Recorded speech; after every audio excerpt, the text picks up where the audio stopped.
Good morning po mga idol. So another finished product po ng ating bahay kubo 6x12.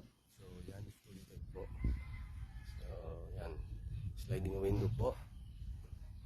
Yan, color up po yung ating yellow mga idol. Color gray.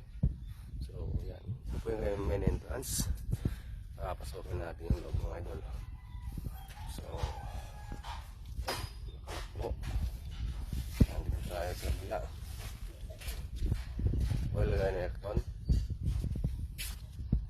Tayo sa likod mga idol.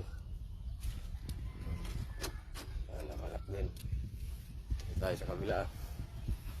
Yan. Dalaw po ang ating unit. Yan. Ito po. Yan. Studio type po. Ito yung kanyang pinakasala niya mga idol. Living room. Yan. Ito yung kanyang higaan. Bed. Inlight, meron na rin po siya mga ilaw, wiring sensor yan mga idol. So sa mga interested po sa ating bahay kubo, message lang po sa ating Facebook page. God bless po sa ating lahat.